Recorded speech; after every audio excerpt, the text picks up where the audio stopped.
I'd say sky's the limit. Why Okay. limit it at just kids? Everyone loves to, Right. well, everyone loves to eat, right? Right. But we want to make it so that everyone loves to cook, Right.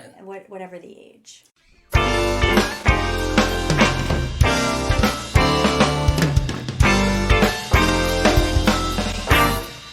Hello, and welcome to another episode of the Real Estate, Wine, and More podcast.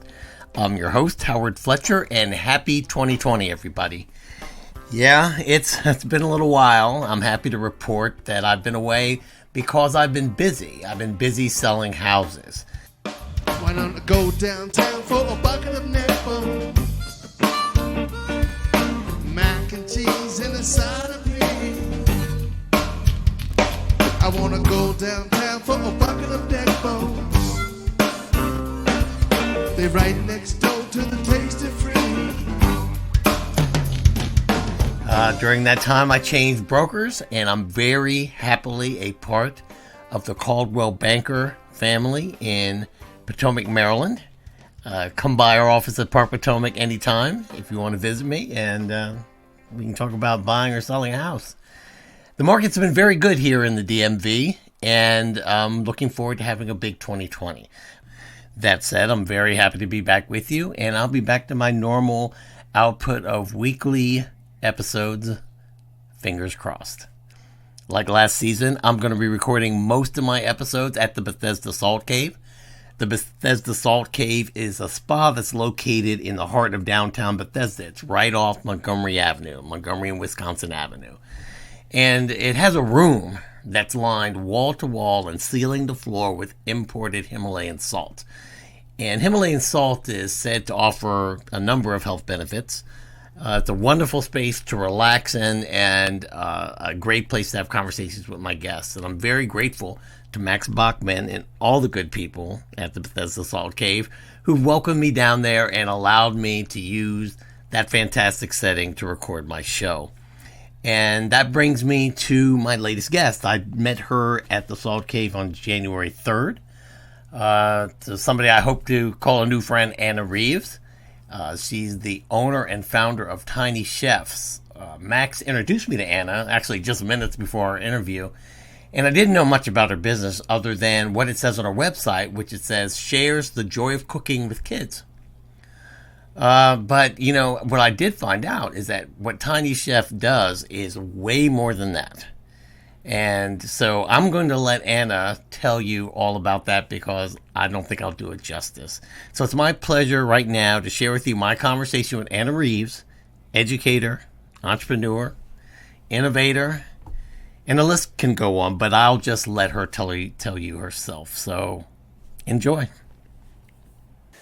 Okay, well, it's 2020.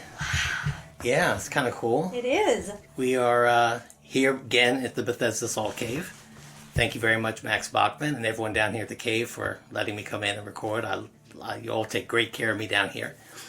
And my guest today is Anna Reeves. Yes, hi. Hi, how are you? Awesome. Now, Anna, you have a business. Yes. What is the business?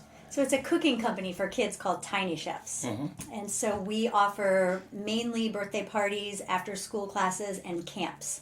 We do a variety of other things like school day off events or specialty like bar mitzvahs, things like that. Where are you based out of? It's the DC metro area for now. We do not have a brick and mortar, so that makes us unique. So we go into the homes, into the schools, into the camps. So how many children can you handle at one time? Like you mean like a ratio, like me and kids? Or Yeah, I mean, is it various size groups, I'm assuming? Right. So I would say, depending on age, you know, we start at 3 years old. And so if we have a group of 3 and 4 and 5 year olds, I'd say it'd probably be 1 adult to 9 kids. Mm-hmm. As the ages progress, we have a ratio of 1 to 12. Our birthday parties, we always have 2 adults in a birthday party setting, if not 3 or 4, depending on how many kids are involved. So, what's your background? Do you have a culinary background? I do not. So my background is in teaching, early childhood education, bachelor's degree in education and then a master's in reading. Okay. But I always had a passion for cooking. And I almost went that route, but I chose teaching. And I said, well, I'll teach myself cooking on my own. And so I did. And so, this was just sort of a natural progression into doing things that I love together. So. Well, my mother's an educator. She has a PhD in early childhood ed, special ed.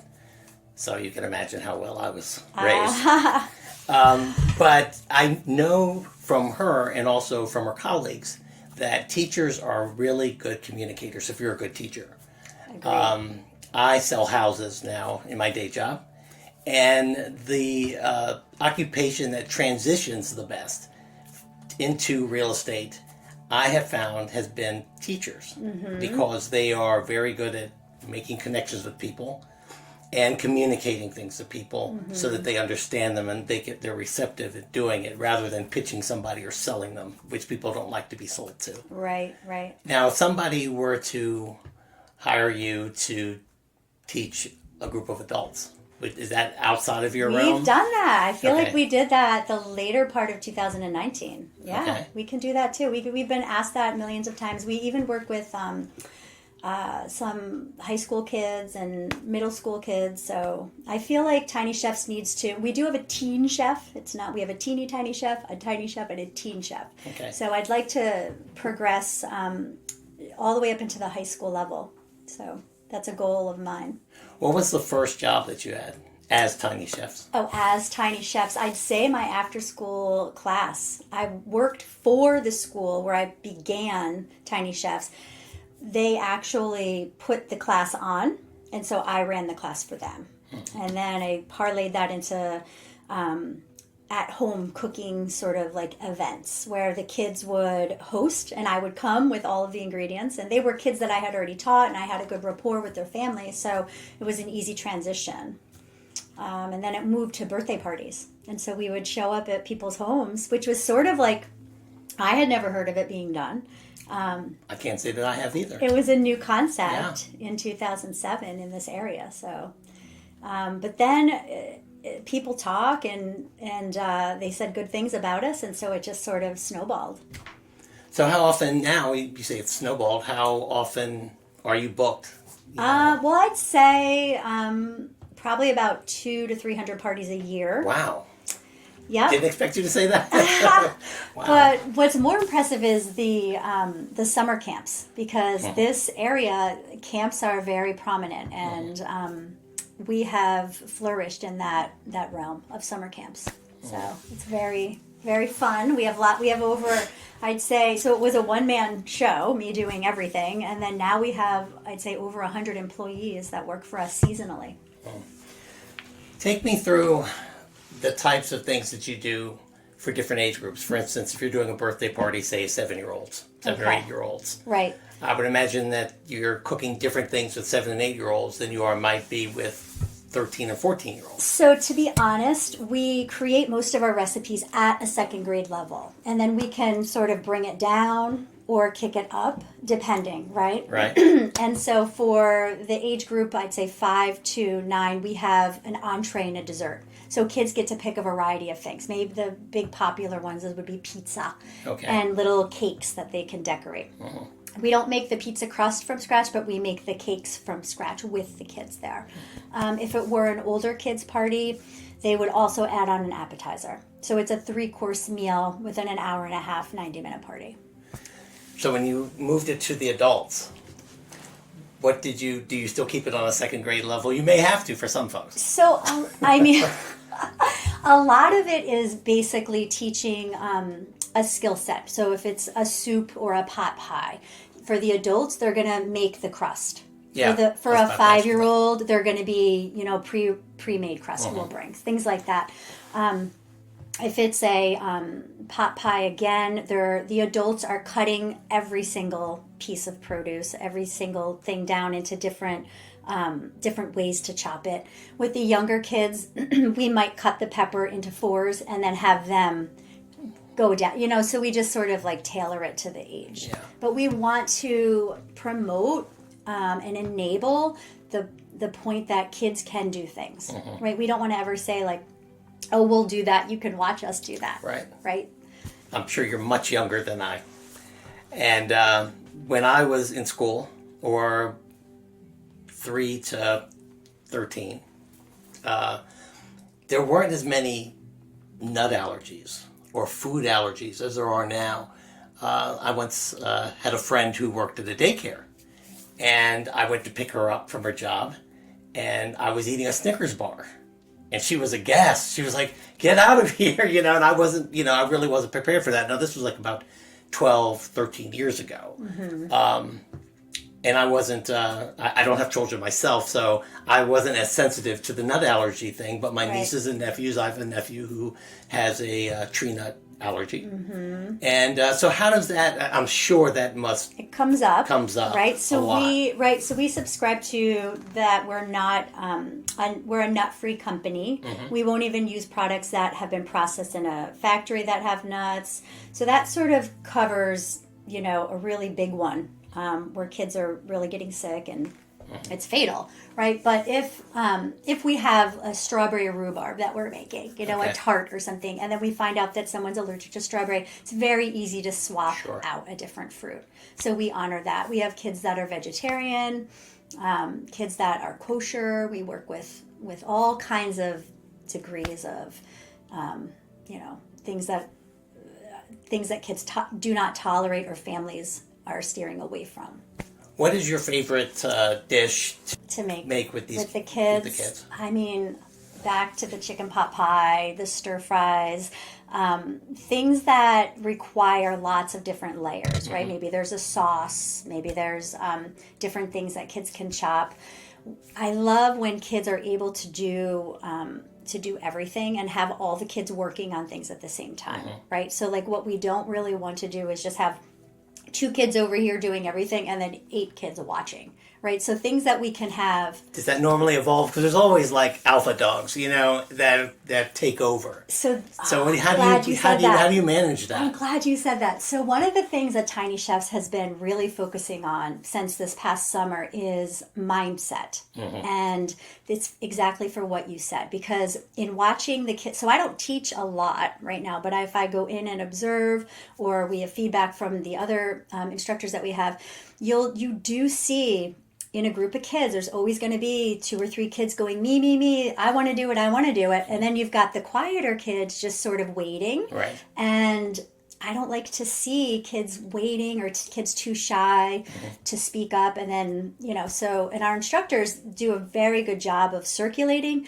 But one of the things that we're attempting to get the kids present, right? Present to the fact that they are there by choice, right? Getting kids present to the fact that they're working with other people in the room. It's not just about them, right? And how to communicate, how to share.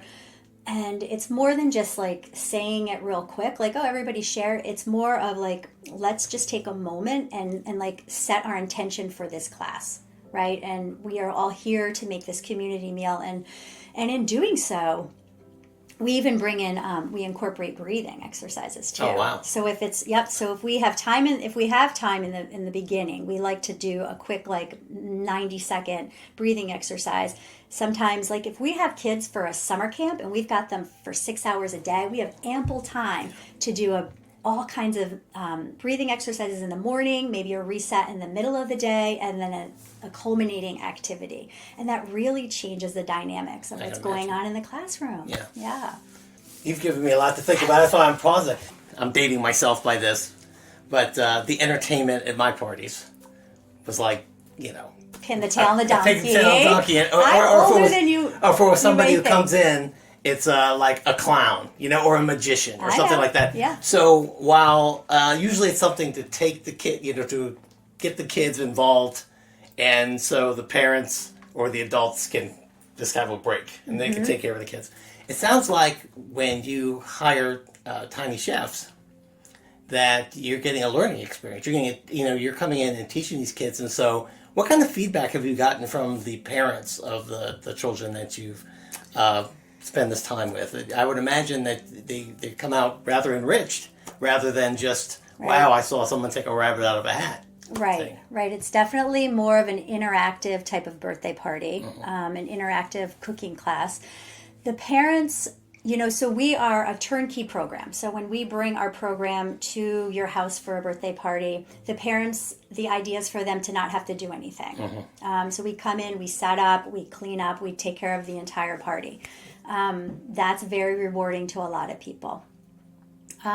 For our after school programs and our summer camps, it's a turnkey program in that we just come in and handle everything, right? So we see hundreds of kids in the summer at a specific camp, and it's a good revenue builder for the school, and they're super happy to have us. We do a really good job. Okay. So, well, I'm going to take a break right now, and then we'll come back, and I want to talk to you about where you would like to take Tiny Chefs. Okay. And anything else that comes to mind. I like it. Okay, we'll be right back. Love it.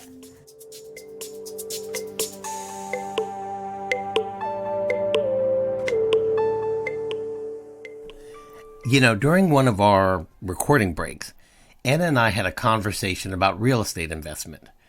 She has quite a mind for business. And, I will say that I concur with her opinion about the wisdom of including real estate as a significant portion of one's investment portfolio. As I told you at the beginning of this podcast, the real estate market here in the DMV has been very strong. So if you're thinking of selling a home, it's a great time to do so. Conversely, if you're in the market for a new home, interest rates have never been lower. So this is truly a great time to be a buyer and a seller. And it's not often that market conditions are favorable for both. So if you're thinking of buying a house or property or selling a house or condo, or if you're looking to include real estate in your investment portfolio, as Anna and I recommend you do, please contact me, Howard Fletcher, at howard.fletcher@cb, like Caldwell Banker. That's howard.fletcher@cbmove.com, or go to my website, which is thefletchercollection.com. You don't have to write that down. It's in the show notes. Take a look, and I'd be happy to speak with you. And also, please follow me on Instagram, which is Howard Fletcher Realtor. I'd love to hear from you. Now, back to the show.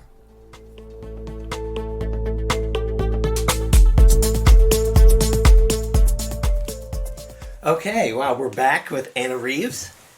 And Anna, I was blown away by the growth and also the depth of your business. I mean, the things that you cover, because when I originally came in, Max said, I have a friend, Anna, who has this business, Tiny Chefs, and she has these events where they teach children how to cook. Mm-hmm. And that's about as far as I took it. I didn't think you'd be doing any breathing exercises with them or that even that the business was as large as it is. Mm-hmm.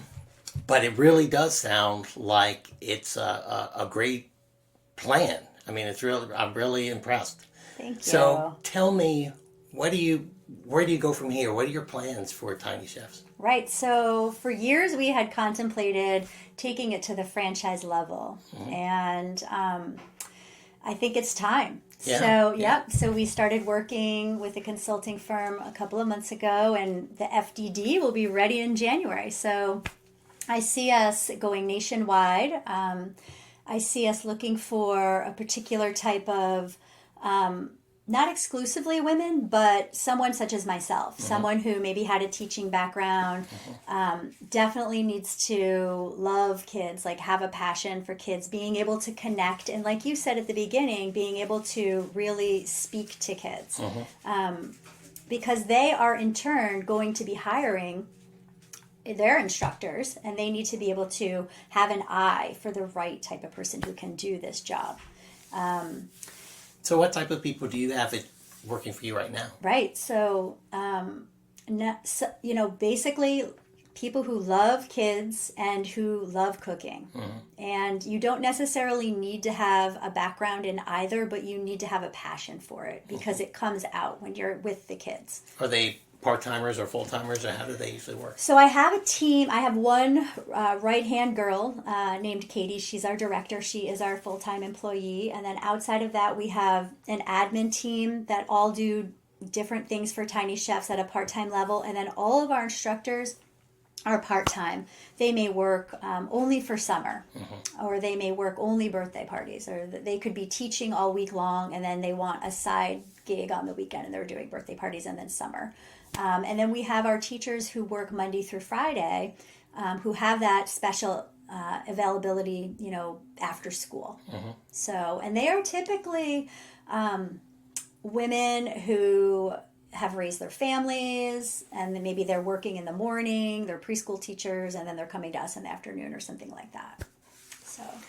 Okay, well, this podcast goes out on Apple Podcasts, Stitcher, iHeartRadio, all the platforms where you can get a podcast. So hopefully we'll get a lot of listeners. But if somebody wants to get in touch with you or Tiny Chefs, how do they do that? So they can reach me directly at anna@tinychefs.com. Okay. And then they can always go to our website, which is tinychefs.com, and they can find out our opportunities that are there. Yeah. Okay. Great. Fantastic. I have something for you. As you know, this is a Real Estate Wine and More podcast, and how it got started, some of my listeners out there know, is that I interviewed winemakers and grape growers mostly in Virginia, because actually, as far as the area is concerned, and I'm about to get my Maryland winemakers upset, but Virginia got a little head start on how to make good wine. Okay. But there are some actually excellent ones in Maryland. I'm a Marylander, so I may be a little biased. You are so nice. But this is a bottle from Black Ankle Vineyards, and it's a white blend, which you don't see many of. I don't think. Usually they're single varietals like Chardonnay or something like that. But they did a thing called Bedlam, which is an Austrian wine, and I should have asked Max while he was still here, because there's a grape called Gruner, something that I'm not going to try to pronounce because I mispronounce it. Albarino from Spain, and then there are two French grapes, Viognier and Chardonnay, and they came up with this blend. So Ed Boyce, one of my favorite winemakers, made this. So I hope that you like it. Thank you so much. If you get a chance, you should go up to Black Ankle there. Now I must. Yeah. Yeah. Oh, in Frederick. I feel like it's Frederick County. Oh, Frederick County. Yes. Yeah, it's Frederick County. Okay. But it's in Mount Airy, Maryland. I will do that on my bucket list. So Thank you. To segue from an adult beverage into adults, how are you encouraging? I know you're Tiny Chefs, and I know you always like more business, but I don't know how much you want to bring more adults, have more adult events. I'd say sky's the limit. Why limit it at just kids? Everyone loves to everyone loves to eat, right? But we want to make it so that everyone loves to cook, right? Whatever the age. Yeah, well, see, as you know, I sell houses, and one of the things I used to give my clients as a closing gift, we would get this personal chef to come in, do a meal for them or something like that. But I think especially within I've been selling houses for 19 years, and I would say probably on the back end of that, the second half of that, a lot of changes have been made as far as the roles, in a short period of time, the roles of men in society, and I think more men are cooking. I was raised cooking, but more men are cooking now than ever before, I believe. At least that's been my experience. And so I think that a party or something where people cook together, I think it's a great bonding experience. I imagine it works very well with these children. But it might be something that I could think about incorporating in my that would be amazing. Closing gift thing, because I think that it's a good way to bond and to learn about things. So as far as adults are concerned, you mentioned about the pot pies and pizzas and that type of thing. When you do the adult events, do you still keep it simple like that, or what have you gone into more sophisticated meals? No, I mean we keep it simple, but we can always kick it up a notch, is what we say. And so we want to make it we're not doing like Chef Ramsay type stuff, right? I don't even know that anyone on our staff is qualified for that, to be honest. So it's a recreational cooking program, and we're here to empower kids and adults. But what you said too about men cooking made me think of, we have a lot of boys in our program, because I think a misconception would be like, oh, this is only for girls, but it is not. Like in a lot of our summer camps and our after school enrichment programs, we'll look and it's like 50-50 boy girl, which is great. I'll tell you, one of the best sellers that we have on our list of themes are the cooking programs that mimic what's on TV.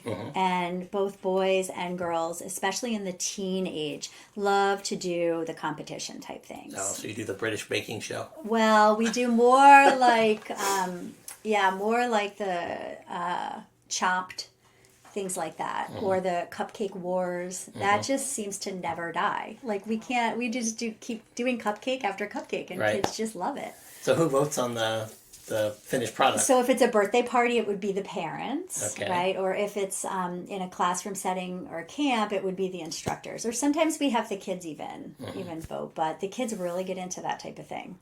It's exciting to watch them.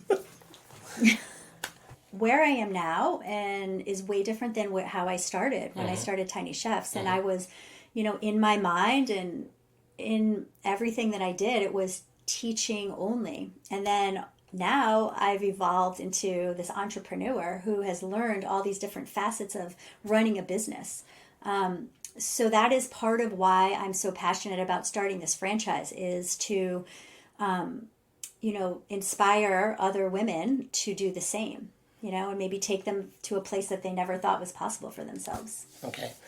So you've had Tiny Chef since 2007? Mm-hmm. Okay.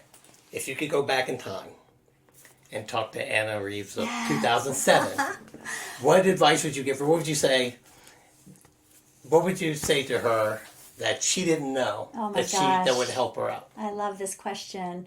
To be fearlessly free, right? Because I think that I dove in not knowing, but I was definitely apprehensive. And so it took a good decade to really feel like I was 2 feet in and just being like at my the core, right? But it was there all along, right? It was there all along. So if I could just tell that girl, like, don't hesitate next time. Yeah. Things would have progressed a little bit quicker, but it all happens at the time it's supposed to. Yeah. Well, there's power, or there are benefits in being nimble too, and always learning, because everything changes. And if you get too locked in on something, or start going in one direction with everything, Velocity, right? It's hard to change that inertia. You're right. It's hard to stop the momentum and to go the direction you need to go. I think Anna of 2007 did all right, though. I was definitely a risk taker, and that's what got me here. Yeah. So I'm glad for that. Okay. Well, thank you. Well, thank you very much. I really appreciate anyone who takes the time to come down and talk to me. This was great. And I wish you the best. If any of you want to have one of these parties, I would really encourage you to go to tinychefs.com and at least see what they do. Thank you so much. You're welcome. Talk to you later. Bye-bye. Awesome.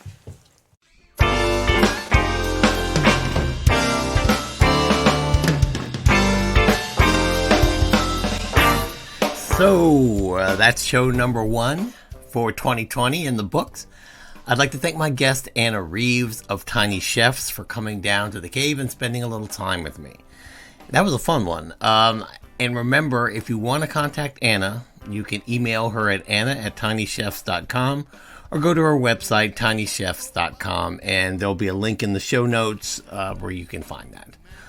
While I'd like to call this a one-man show, there are several people who I really need to thank, because without them, this little project would not be a reality. Thank you very much to Max Bachman and all of the wonderful people down at the Bethesda Salt Cave. Himalayan salt therapy has been used for eons and has always been thought to help in alleviating all sorts of ailments. Visit the Bethesda Salt Cave to learn about the different aspects of Himalayan salt. The Bethesda Salt Cave is located in the heart of downtown Bethesda at 4709 Montgomery Lane. For more information, go to their website, BethesdaSaltCave.com. Music for this episode, the transition music, those great beats you heard, were graciously supplied by Dastan. Dastan is one of the best DJs in the world, literally. And if you want to hear my interview with him, please look for that on the channel on whatever platform you're listening to this podcast. He's a great guy. And my theme music, Tasty Freeze, which I've been using for years, was supplied, written, and produced by Cadillac Grip. If you are ever in Boulder or Denver, Colorado, go see Cadillac Grip play. Because if you ain't hip to the grip, you just ain't hip. If you liked what you heard, please give me a 5-star rating on iTunes, Spotify, SoundCloud, Stitcher, or wherever you get your podcasts. It helps the show grow, and that's the name of the game. Tell your friends to listen. I'll really appreciate it. Thank you very much to my life editor, Joan, my mother, and to Jack the Black Pug. The Real Estate Wine and More podcast was written, recorded, mixed, produced, and screwed up by me. I'm Howard Fletcher. I'll see you next time. Thanks for listening. Bye-bye.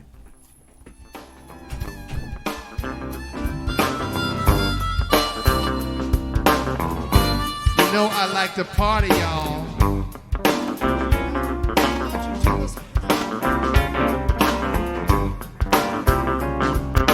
And when I do, see, I drinks that 800 to get high now. And I smokes that wacky weed to get satisfied, but it's all the same. See, I drinks that 800 to get higher now. And I smokes that wacky weed to get satisfied, but it's all the same.